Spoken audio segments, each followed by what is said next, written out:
Good evening, everyone. Thank you. I'd like to start with two cultural references, and one is Michelangelo's David in Florence, eyes on Rome, to the Republic, with the values of the Republic, the aesthetic of a kind of cultural renaissance, but also one of commerce and industry and science and possibility, and the notion of what the public actually is. And I think I'd like to address this idea of what the public means today and our view of it.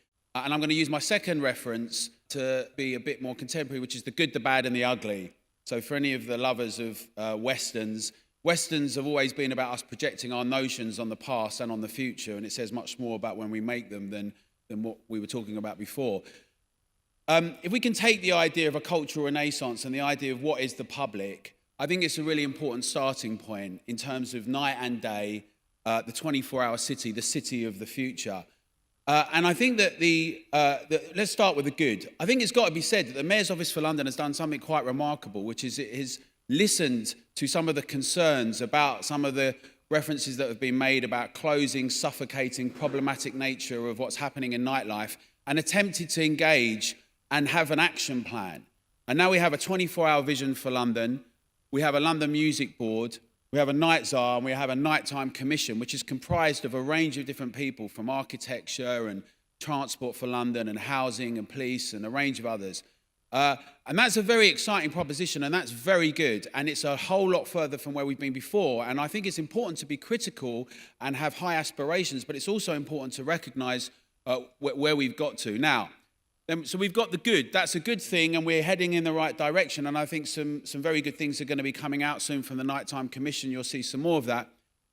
But then we've got the bad, because obviously there's the Mayor's Office, but there's 33 boroughs in London, and there's a relationship between them. And the Mayor does not have control over everything, although within the good, we have a London plan. We have things like agent of change, both in the London plan and now nationally as a recommendation. Very good.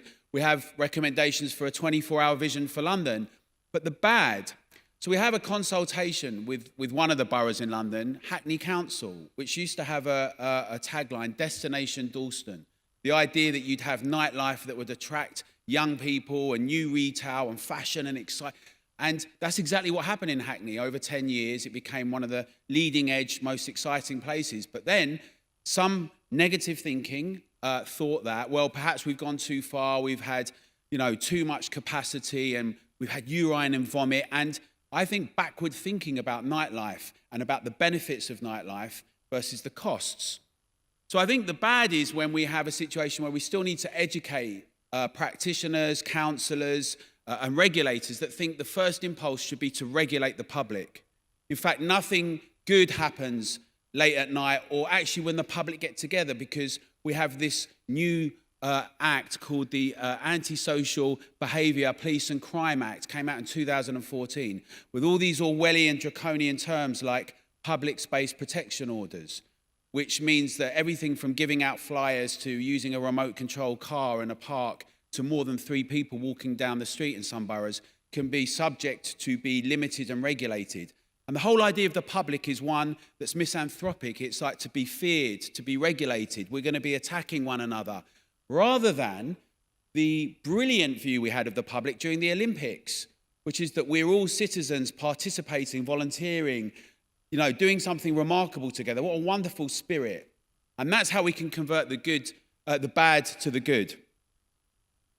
The ugly really is some of the references that have been made already from the shelter speaker and others in terms of this notion of the public that needs to be managed as a problem.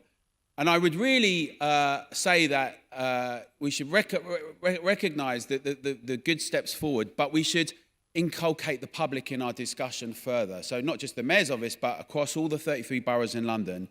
The idea that we're engaged together, we all have a responsibility to see the city of the future that we want. And that means all stakeholders around the table, but in the end, it also means the public being engaged and having their voice.